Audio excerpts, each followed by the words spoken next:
Shawnee.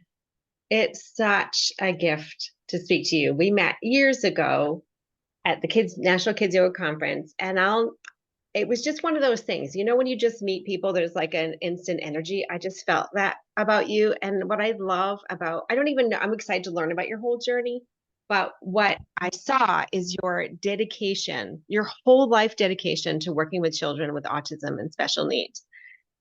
So to get started, I want to dive into that a lot further, but I want you to tell us about your background. You know, what was your passion, your background, and your work, and how did you get to where you are today? And we haven't spoken in probably 8 or 10 years or something. So I want to kind of get caught up and share your work with Yeah. our community. Yeah. Well, first, I just want to say, Giselle, thank you so much for inviting me to chat with you. And I think those moments of connection where you feel a connection with someone, it could be 8, 10 years, but there's still that heartstring, that keeps you connected. So I'm so happy that we're having a chance to chat with each other and connect Yeah. again. Uh, my journey has been a long journey, but a journey that has really just been all about synchronicity. I Mm. actually started my journey of actually going into education when I was 17. I got a job as a preschool assistant and was working in this preschool, and there was a young boy, my first yoga guru, I call him. His name was Austin. Oh. And this was back in the time where there's not a lot of understanding about autism, or really a lot of understanding of how to support children with diverse needs, disability, neurodiversity. And he was just quirky and interesting. He loved vacuum cleaners, and had this interest in this unique interest in vacuum cleaners that just really pulled me in. And some of the struggles he had were being able to kind of integrate into the classroom with the other children and manage his emotions. And so I really wanted to learn how to support him. He and I had this really strong bond and connection with one another. So he was really my first guru, my first teacher that drew me on this path towards this work. And I always like to mention him and honor him because he inspired me to learn more and to move in the path of understanding how to work with kids with autism and other special needs. So I started learning and was inspired to actually study special education. So I actually started off as an educator, Mm. and then moved in the realm of more of like an educational behavioral specialist, working with really, really challenging um, students, in the sense that they really struggle with being in an integrative setting in the classroom and needed more supports. And so I was able to really learn how to help children and young people build tools for self-regulation and communication and learning. And as I was doing this, I was also studying yoga and yoga therapy. Mm. And myself, I had been practicing yoga and had found that it supported me so much in my lifelong experience of anxiety. Mm. And it was a lifesaver for me, especially during the period of time that I took it up. I was going through so much transition and so many difficult things, and yoga just really helped me to ground and manage the extreme anxiety I was feeling at the time. So I thought, I have to integrate this into my programming and see how my students and the young people respond. And it was incredible what I saw in how it supported them in learning tools to manage their emotions, learning tools for communication. I was finding that they were able to focus and attend in the program more, that they were able to integrate more socially with their peers. Um, and they were asking me every day if we could do yoga. So that was a sign to me that it was something that they were really loving, that was really supportive to them. And that's what inspired me to write my first book, which I know is the book that you're familiar with. Yeah, Asanas for Yes, Autism and Special yes, Needs. yes. Yeah. Awesome. And I've just always had this heart's desire to teach. I knew I wanted to be a teacher when I was a young girl. There was no question. I always loved children. But what I've found now is that I love teaching littles all the way up to whatever age an adult might be. I just love teaching. And so when I was inspired to write this book, a lot of it was about helping parents, educators, other professionals who work with children and young people with diverse needs, just giving them an idea of how they might be able to support in making these practices more inclusive and accessible. Oftentimes, and this is starting to change a bit, but for many, many years, what I found was that a lot of the outside resources or, sports activities or different types of activities were not so accessible to children with diverse needs. And a lot of my work has just been about my heart's passion in making these practices inclusive and accessible, because they're profound and powerful, and we can really make them accessible to everyone and anyone if we learn the tools to do so. So that was my inspiration in writing that book, and just sharing tools and making it very simple so it could be helpful for parents or educators. And that's just really been, it's been a seamless journey. I was in the education system for almost 20 years. And then when I wrote that book, I just had this burning passion and desire inside of me to kind of spread my wings and find a way to reach more people than just, my contained, environment that I had at the time. And so I was inspired to then step out of the education and into creating my own business and starting to bring these practices into teaching teachers and others how to share these practices. So that's really, it's just been a very synchronistic, seamless journey. There was never a moment of having to sit down and figure out what I wanted to do. It just all happened very naturally in my life. And fortunately now I get to share my heart's passion and work and all of the tools and trainings that I've taken in my life. And I just get to kind of merge them together, which has been a beautiful gift. I love that. It reminds me of this. I just pulled this quote off my wall that I have. This is from the Yoga Journal, I think probably a dozen years ago. And he's talking, it's from Swami Vivekananda. So he says, take up one idea, make sure that one idea is your life. Think of it, dream of it, live on that idea. Let the brain, muscles, nerves, and every part of your body be full of that idea, and just leave every other idea alone. This is your way to success. And when you just said that, totally reminds me of you, because you've just been so committed to your work and your passion. This is your dharma. This is your purpose. It's so beautiful. I love that So, quote. I want to ask you a personal question, and I think that hopefully our listeners find value as well. So I've been open with our community on my own journey being a parent. And like you, I came from education, and, I've always wanted to be a mom. And so I had my little one. I was late in life. I was 39. But she was a surprise to me in the way that she occurred in the world. So right from being a baby, I knew she was different, quote, quote. Like I didn't have a lot of experience with babies. So I thought, oh, it just must be me. I'm not familiar. But anyway, all that journey, now she's 13, I had a really struggled to find a way to help her regulate, and then which sent me off to a dysregulated state myself, because it was so hard to co-regulate with her and her explosion. So any case, during the pandemic, everything kind of, went pear-shaped, so to speak. And so we did a second diagnosis, and she came out with the diagnosis of autism, ADHD, anxiety, and depression. But my question to you is, what I'm really curious about, now we're a few years on, I'm really curious, like, what really is autism? Because as a teacher, when I studied a lot. I had students in my classes with autism, but they were always boys, right? So I never in all those years thought of my daughter with autism, because I didn't have a set of ideas around what it looks like with girls on the spectrum in particular. But Mm-hmm. now I'm just lost.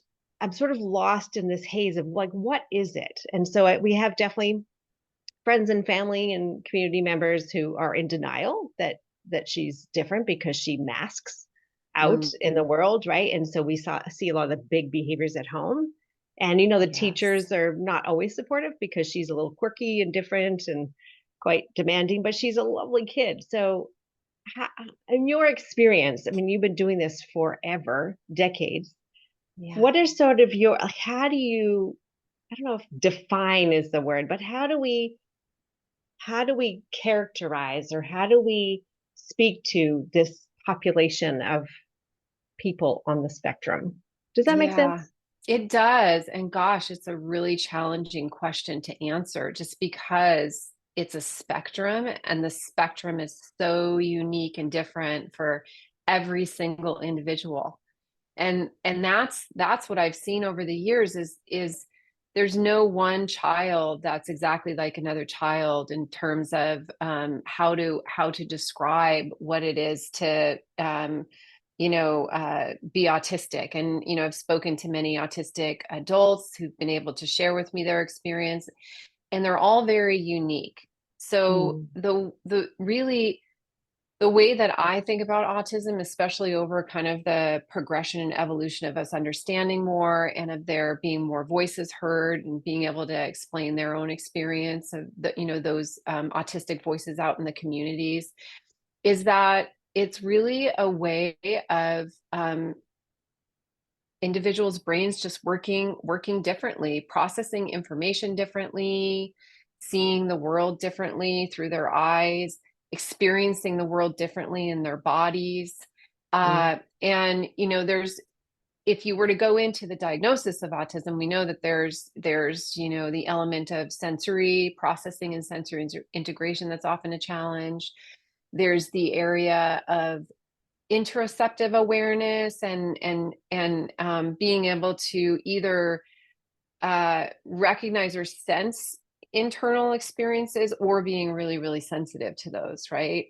And then there's the element of the social relational piece and social pragmatics and mm, how to engage in the world socially with others. And there can sometimes be the experience of rigidity mhm, and the reason why I believe or see or young people having that rigidity is because imagine being in the world and being so sensitive to everything around you, or not really being able to cognitively uh, know how to react in social situations. There we all need to have a sense of control or a sense of controlling our own lives in some way. And so oftentimes you'll see that because there's no control over the outside world or what's happening around you. And so to have a little bit of that control in your life is really important.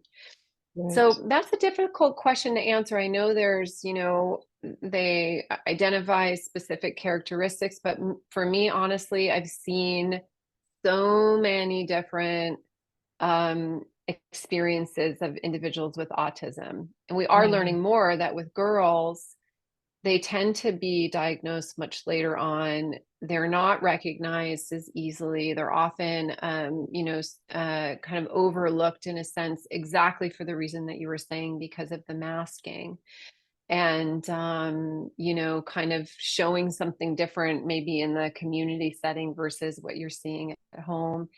And in general, I've just learned that that's really an experience of most girls. We tend to learn how to mask in the world that we're in. Mm. Um, so I don't think I answered your question. No, I think it's, yeah, I think that's really important. I think those key pieces, right, is let's go over them again, right? We're talking about the regulation, the interoception, this body awareness. I really appreciate the chapter in your book about the self-regulation and body awareness. I think that's really important. And I think the rigidity is there, the social emotion, the social interactions, and the masking. I think Yeah. those are really key. And I think I do see I sit back and see our perspective, and I feel very fortunate that we have the funds to be able to have a neuropsychologist exam. We had to have two so far privately. Not everyone would have that opportunity, and we live here outside of Boston, where autism, it's kind of like the birth of there's it's very well known here, and there's a lot of resources, right? So, after the diagnosis, we went to occupational therapy. So we worked with her on the body awareness and the self-regulation. But my heart goes out to those children in the world who don't have, parents, or, I've got one child. And honestly, one of the reasons I have one child is because she was so difficult. Like, that's, let's be frank. Yeah. But, you know, I had, and I'm my education background, and and my own my own regulation, right? My own survival, that I wanted to support my child. But I do see people out there who aren't getting necessarily the help they need, or I see adults who are now sort of looking back and thinking, oh wow, that my life would have been a lot different if I'd had some supports. And I'm sure you're seeing that too, given now that you've broadened your spectrum of working with little people all the way up to adults, right? And I'm sure you're getting some amazing feedback from the adults that you're working with. Absolutely. Yeah. And that is the truth, is that, and I've had the good fortune of being able to travel around the world and actually experience even more international locations and see what types of resources they do or do not have in those areas. And so we still have a lot to do in the work of as a community and socially, in being able to support families and young people that are navigating neurodiversity. And a lot of it is about us changing the way that we um, interact in the world with others who appear different than the norm. And I do the norm because, to me, there is no normal. We are all on a spectrum. We're all unique and different. We all move through the world differently. We all see the world differently. We all feel differently in the world. We all learn differently.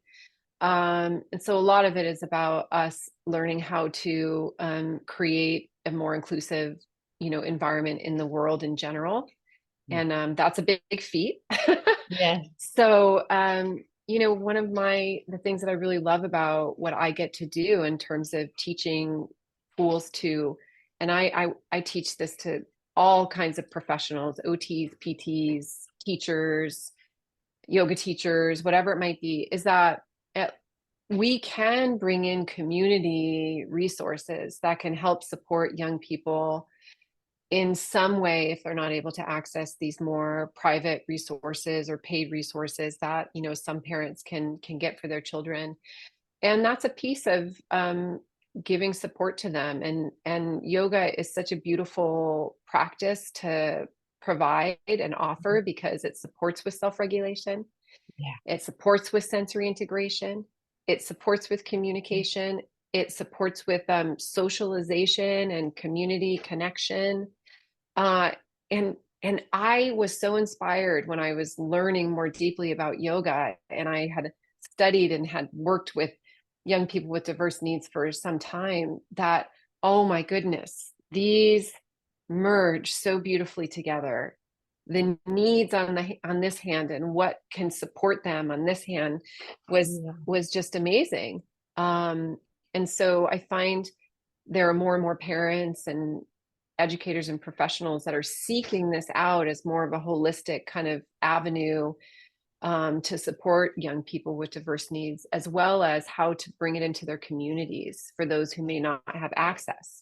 Yeah, I love that. I love what you said too. I love your whole mindset around working with children on the spectrum, is that it seems to me like you have such a positive outlook. Like, it's not a deficit, but instead it's something to celebrate. It's a gift, right? And Yes. uniqueness is to be celebrated. And I want to emphasize what you said there. It really is an opportunity for all of us to shift this thinking, around working with children who are, quote, quote, as you say, different. Because I remember right after her diagnosis, we sat down with some friends who had one of their son was on the spectrum, and they said to us, so get ready for your life to get smaller in terms of your social life, right? You're going to notice that there's going to be a small crew of people who will get and understand you. And I'll never forget that, because I think that speaks to how society says, okay, if you don't fit into this bucket, right? And we live in a district, in a town where it's very high achieving, and so she Mm, doesn't sort of fit that mold, right? And so I'm trying to navigate all of that. But I think that there's that opportunity for us to open up, all of us, to look at how do we celebrate. And it reminds me of, I'm a Canadian living in America with an Australian husband and a American born child, right? And so I think of yeah. it like that. The cultural piece of it is that I look like an American, right? I sound like an American. I've got my little different Canadian words. So, but basically that. And then all of a sudden, things will happen that'll sort of be a smack in the head that, oh my gosh, my culture is different. Someone said to me years ago, between the cultures of America and Canada, for example, actually it was America and Australia at the time. They said our similarities are superficial, but our differences are fundamental. And that's Mm, always stuck with me, because that is the way, right, that I'm in this world, like I fit in and then I don't. And same with my daughter, so she looks like every other child in her class, right? And she is mostly looking and seeming like them, and then bam, something will happen, she'll say something, or she'll react in a different way, or something, and then the kids are kind of, the teachers are kind of like, whoa, it's just different, it doesn't fit the mold. And so yeah. I think that we can look at, like, all of us have that kind of story. Mine is maybe the cultural piece, hers might be the regulation and social interactions different, but if we Yeah. can look at, like, how are we all different and celebrate that, right? Exactly. And, most of the suffering, I'm not going to say all, because, to be a neurodivergent human in the world and having their own internal struggles with sensory processing and Mm, hypersensitivity or hyposensitivity, whatever it might be, much of the suffering is the feeling of not being equally valued, the mm, feeling of not being thought to be as important in the world. And I always say that the essence of my work and what I teach is to help children and young people to feel seen, heard, loved, and equally valued. mm, And that is the deeper roots and foundation of yoga, is that mm, we are all one, that we are all united, that mm, we love and support one another, and that we don't leave anyone left alone feeling like they don't belong. And so belonging has been a big word that's been a huge part of the work that I do. And so much of that is, one, helping children and young people to connect to their true essence and their mm, authentic self outside of the context of what they're taking in from their external environment, and also helping to educate the community mm, around neurodivergence or children who have experienced disability, so that there's more compassion and understanding. And I don't want to say acceptance. The word that I use is inclusion, because that's really the mm, essence of what we want for our young people to feel. yeah. And so it's the work of the both and of helping them to connect with their authentic selves, that are like, I'm not going to let myself change how I feel about myself based on my external, and also Mm, changing the external landscape around how are we treating young people who appear different, whose behaviors might be different, who might be quirky, or and as you said, Giselle, you mentioned about looking at their strengths. And I tell the young people that I work with, that you've got superpowers, because they mm, do. They're intuitive, and they're sensing, and they're feeling, and they see things in the world that our mind's eye can't access. And there is so much that they have inside of themselves that are gifts, and a lot of that is about helping them to connect with that, yeah. and helping them to recognize what are their strengths, and how can they use their strengths to go out in the world and be in the world in an empowered way. Yeah, I love it.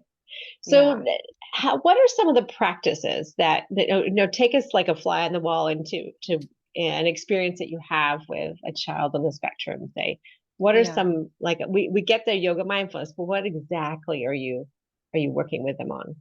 Well, a lot of it is around, one of the things that I got really passionate about was learning about sensory processing and sensory integration, and really learning kind of what happens in our sensory systems, what's going on there, understanding how young people present with sensory processing challenges. And then a lot of my work has been in building tools to support sensory integration. And what we're finding, not just children who are identified as autistic or neurodivergent, but there so many of our young people are struggling with sensory processing challenges in the school setting and home Mm, setting.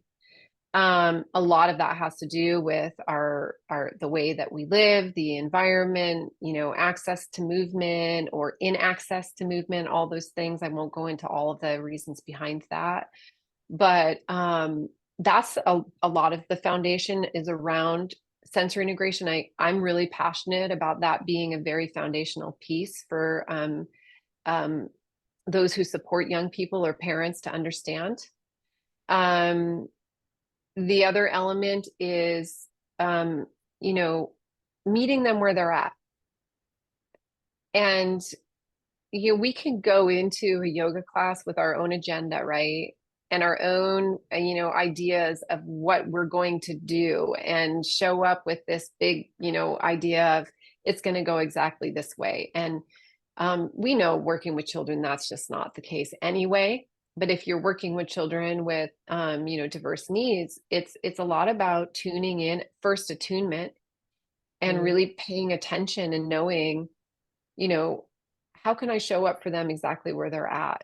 And, that's a big piece that helps them to feel that they're being seen and mm, understood. yeah. Another piece is that I always teach their strengths. I always look at and you can find a strength in any child. I've been in this field for over 30 years, and there's not been one child that I've not been able to find a strength in. And so some of it is about our own self-reflection and our own ways that we are projecting, or our own ways that we might need to develop more of an understanding, right? So a lot of it is our own internal work. Another piece is about setting them up for success, and the ways that I talk about that are the tools and the practices, the inclusive and accessible tools and practices that we might need to make these practices um, meaningful and accessible to young people. That might be by giving a variation of asana, whether it's in a chair or on the floor or using a wall, or all the different ways that we can make it inclusive and accessible through our language. How are we communicating? Are we using direct and concrete language, or are we just, talking a lot where it creates overwhelm for a young person who might have language processing challenges? Using visual tools, because so many of those who are autistic or neurodivergent learn much better through having access to visual tools. And then there's many other ways of thinking about how we can set them up for success. And a lot of that is about having a better understanding of what their specific needs are. Because as we were talking about earlier, every individual is unique in their own way. Mm, And you could get really overwhelmed thinking about that, because you're thinking, how do you meet the need of every single child and every need? And what I always say to my students who take my trainings with me is that we can't meet every need of every child, but we can meet one need of every child. And we just start there. We mm, look at one need, and maybe we have a group of kids and we think of one need that we might be able to make within the context of teaching that group of children. And then we know that each one of them feel like at least one of their needs is being met. mm, And so those are really the foundation of how what I come from in terms of setting kids up for success to be able to access these practices. And if we set them up for success, oftentimes we don't see many of the behaviors or challenges or things that we might expect just by laying that foundation to start. Yeah, absolutely. So would Yeah. you say, do you have kind of like also just like a go-to practices that you do every time? Like, is there a certain breath or is there a certain pose or a certain mindful moment? Or is it sort of, you're practicing your yoga classes and you're using those foundation pieces? Because if somebody is Um, coming at this, like, how do I start? What's the one thing I can start with? yeah. Well, what I always say to everyone is grounding, grounding, grounding, because that's what we all need in this world. And especially more neurodivergent individuals, right? And so I start a lot with just kind of helping to ground the nervous system and help the sensory system to start to build a little more containment and regulation and help them to feel a little more comfortable. It depends on kind of who's showing up, I guess. I couldn't really give you a specific answer, but what I might say is a lot of times I'll start with bringing in body awareness, Mm, connecting with the body and first starting with that. And then I might do some simple practices where imitation is required, where I do something and they can follow, but making it really simple.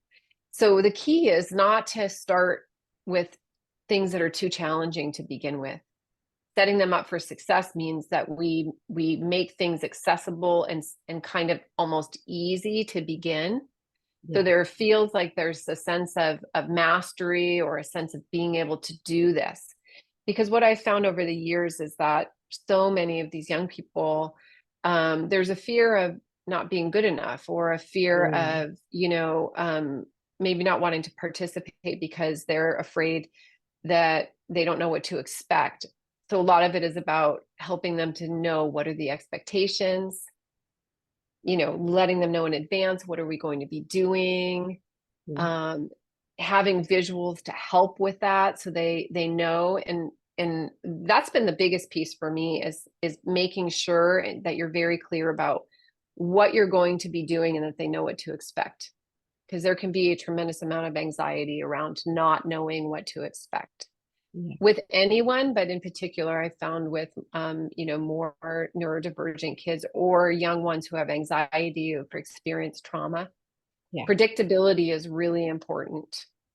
Yeah, for sure. So I would say instead of having specific poses or breathing practices, more of what I always bring in is our foundational kind of pieces of teaching, right? Just like what I had mentioned, Yeah. meeting them where they're at, uh, using the supports that meet them where they're at, setting them up for success.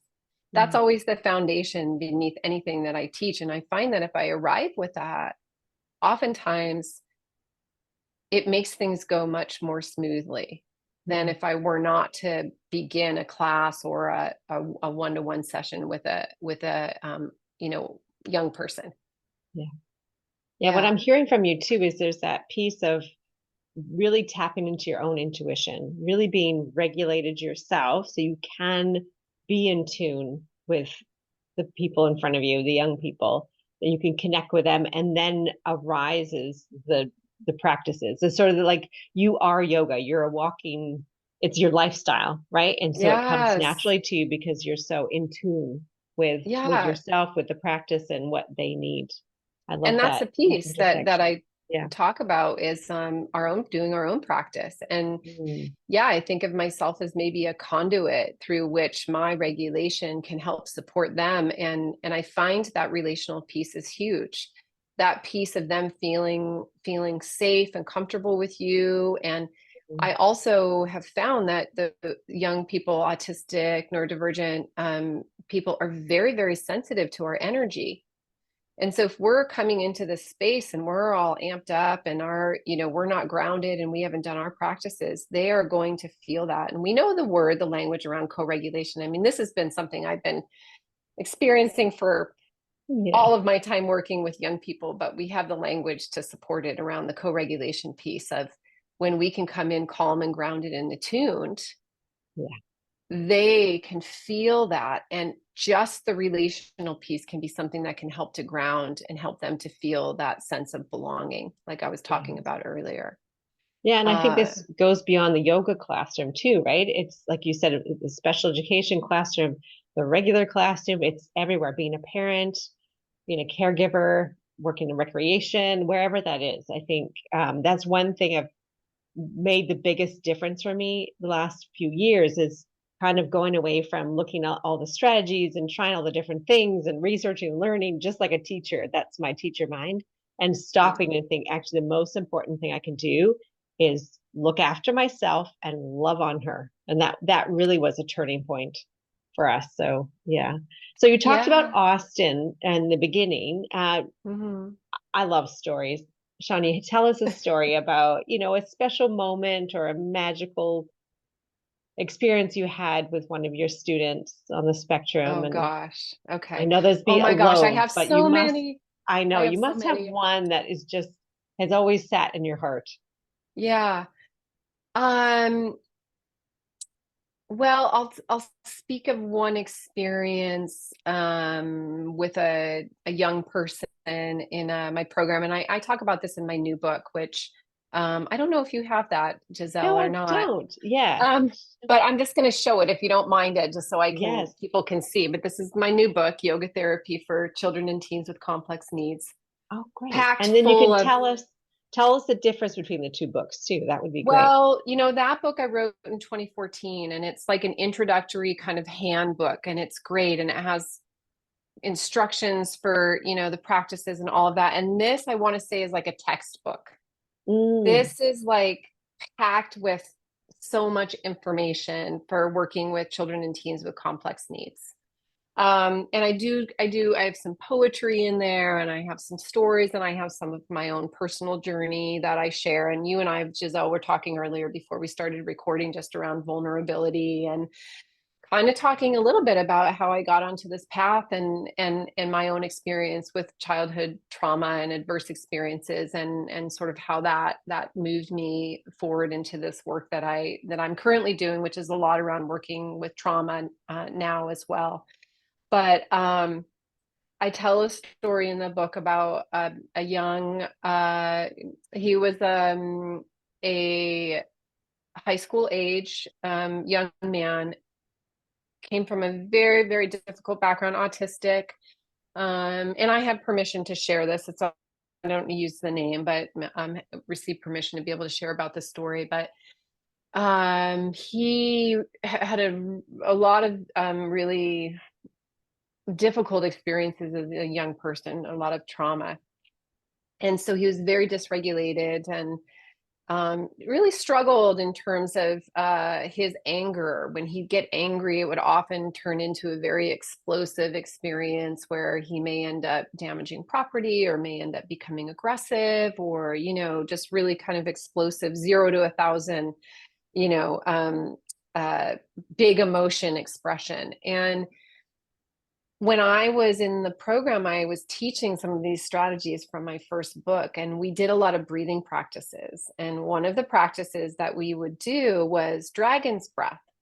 mm, And we would do a lot of checking in and noticing what we were feeling. This is before the conversation around interoception was happening.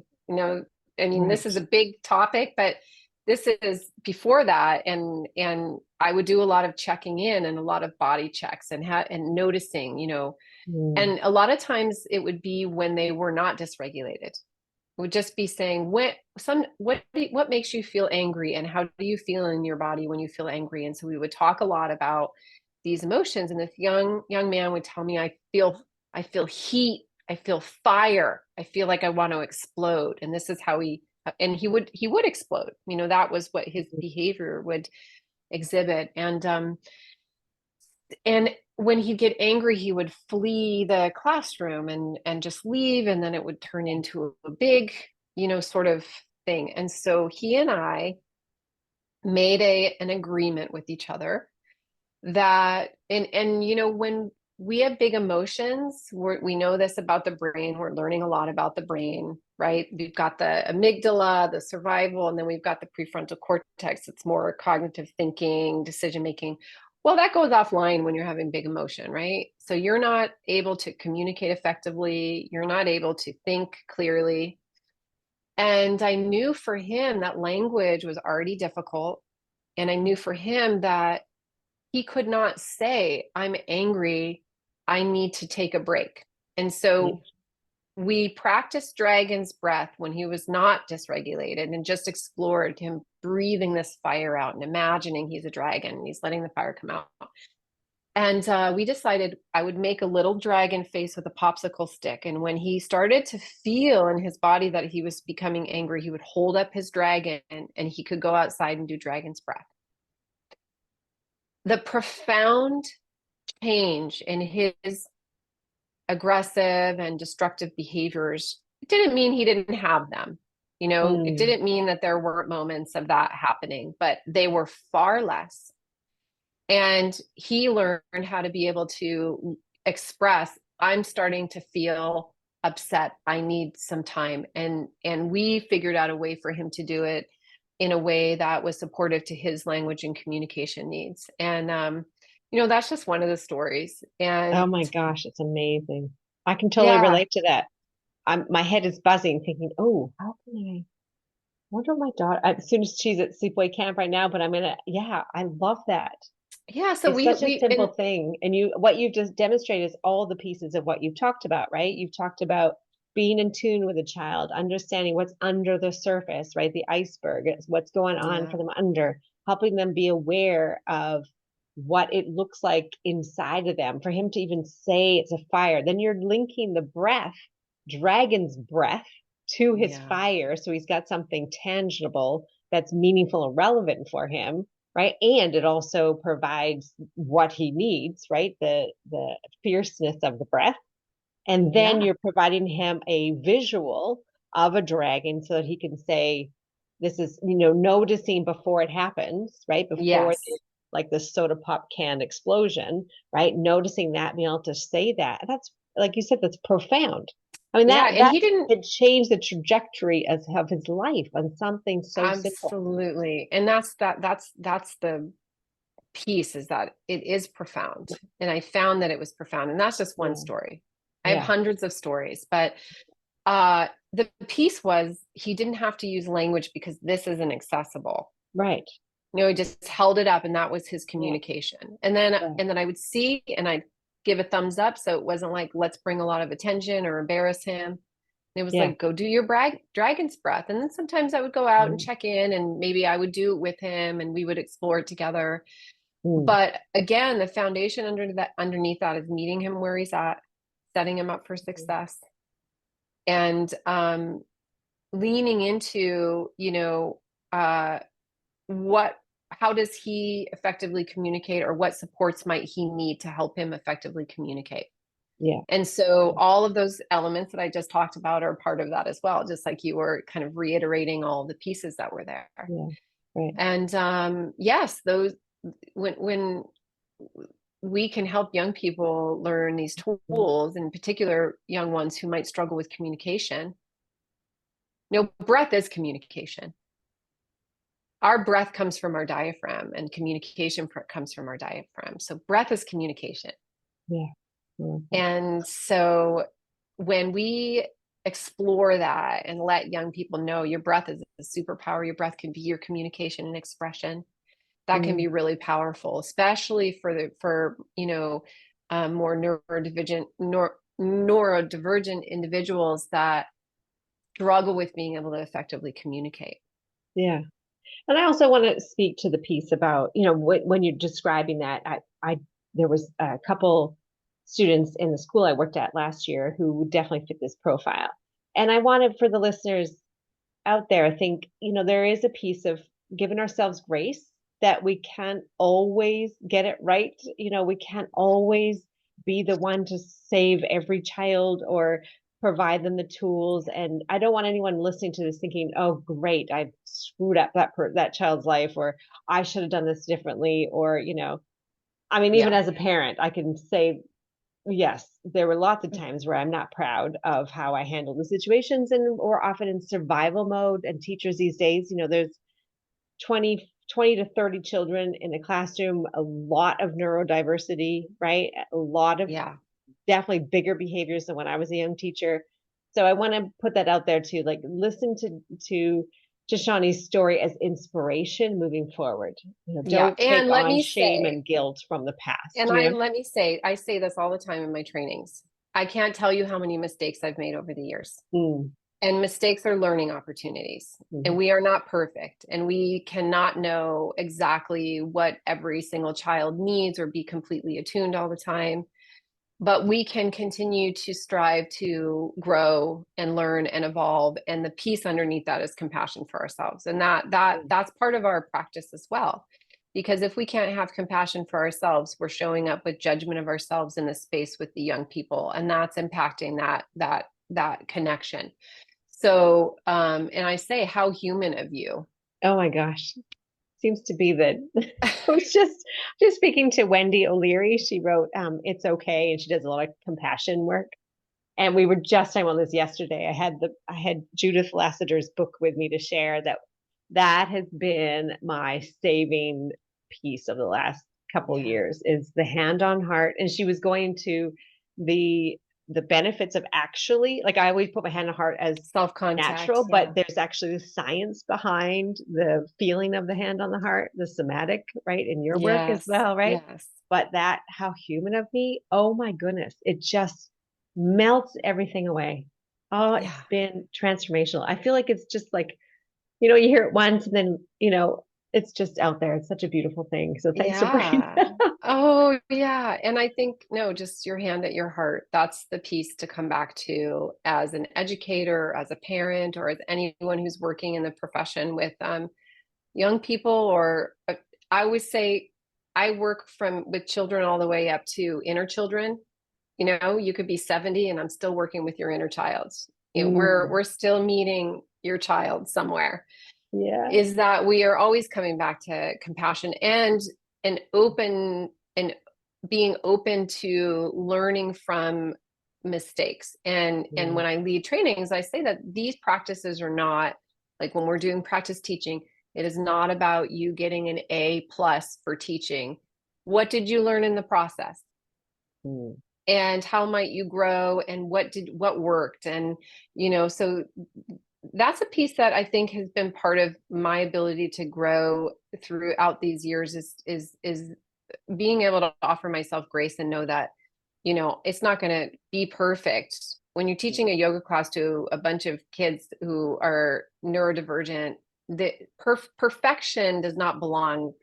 First of all, I don't think in any context we can't achieve perfection, but we can practice and grow and learn. And that's really how I was bringing yoga to children. Was as an educator, I was integrating yoga every single day, multiple times a day in my classroom program.